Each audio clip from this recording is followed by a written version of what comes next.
Hi, my name is Piper, and today I will be talking about Trump's America and the revival of hierarchy. That's a little bit wordy, but to be simple, this is speaking about how Trump has aimed to promote the elite of elite, the richest of rich people in our society, and it's also possibly leading to a return of class systems and pushing down those who are poor and bringing up those who are rich. So on January 20th, 2025, Trump began his second term in office, as we all know. But on this day, he was surrounded by the following people. He's surrounded by Elon Musk, who is the CEO of Tesla, Mark Zuckerberg, who is the Meta or Facebook CEO, Jeff Bezos, who is the Amazon CEO, and Sundar Pichai, who is the Google CEO. Each of those men runs probably one of the biggest and most successful and wealthy companies in the United States. So the fear is real. These men represent the richest of the rich, and Trump being surrounded by these people in particular, they were very close to him, and not just close to him, but seated in front of his cabinet, showcases the threat which faces our country. By him placing them in front of his cabinet, he is almost showing to the audience, to everybody who was tuning in to his inauguration event, that he prioritizes these people over members of his cabinet. I know for a fact that Jeff Bezos and his fiancée wife were standing right in front of RFK, and also right next to Elon Musk, who was technically a cabinet pick, but he was in the front row and the rest were in the back row, or right behind them, but still. So running for president, though, it's obviously a very expensive thing. It takes a lot of money. So it's not crazy that there's support from the wealthy. Like, that's not new at all.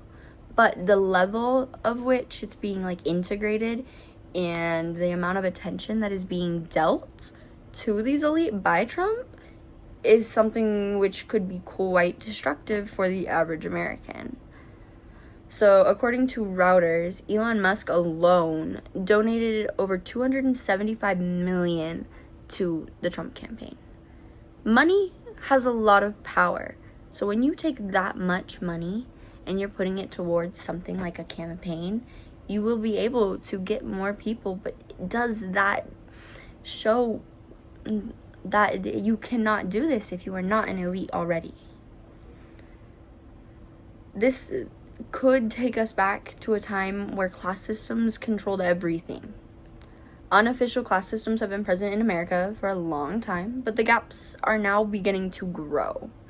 The poor are becoming even farther away from the people who are the richest of the rich. The top 1% isn't even valid. It's the top 0.01%, and they have the majority of the money in America. But does this mark a return to a society run by the elites? Trump ran on promises of abolishing elites, yet has promoted a different line of elites, those who will help him with his goals. So democratic elitism is kind of the thing we're talking about, and it basically just means a society run by the elite. It goes by many different names, and has a very long, rich history in the political world. A paper from NPNO aimed to kind of establish and unravel elitism and also bring it back to its Italian roots, because it ties back to practices under Mussolini. So in NPNO's paper, which aimed to unravel and establish democratic elitism and bring focus to the Italian roots, the idea of plutocracy was introduced. So plutocracy basically just means a society run by the wealthy. So very similar to that term of democratic elitism or elitism. So the book Mosca 1939 so it shows how far back this is, treats plutocracy as an unavoidable tendency throughout history, against which we must constantly be on guard and seek to contain.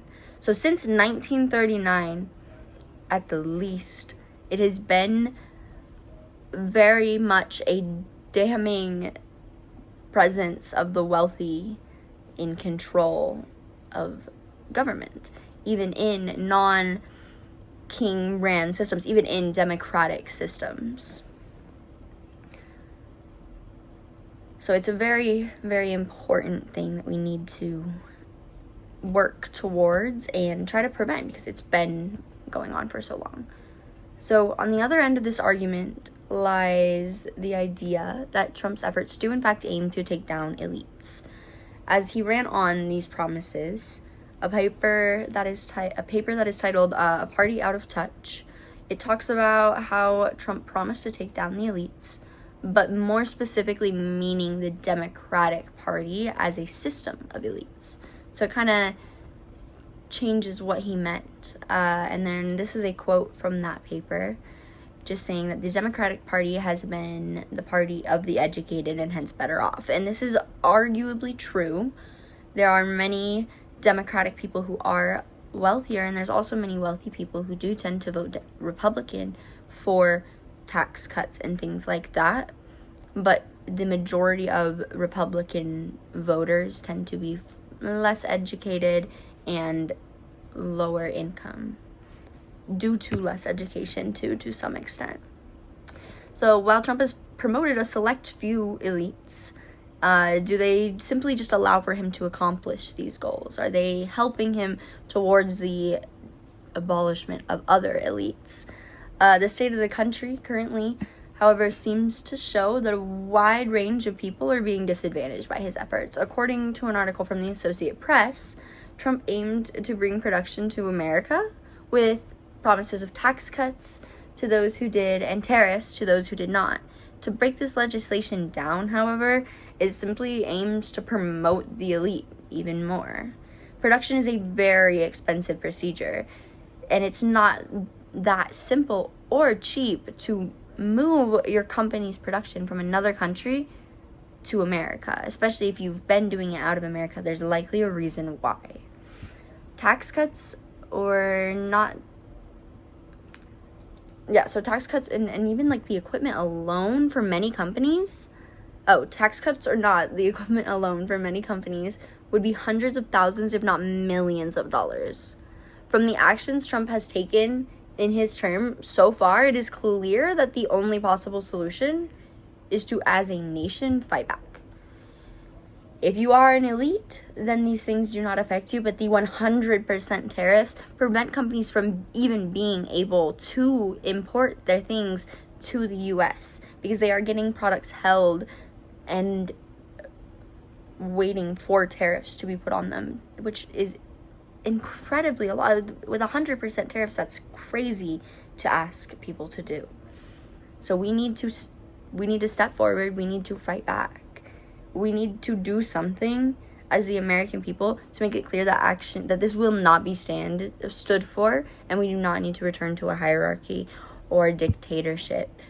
This is scary, and as American people, we need to put in the effort to fight back. Across the country this weekend, there were protests for the No Kings protest, which literally shows that this is a wide issue which is affecting many, many people. So please do what you can. Go to protests, get your word out, and make it understood that we as the American people will not stand for this. Thank you, and have a great rest of your night.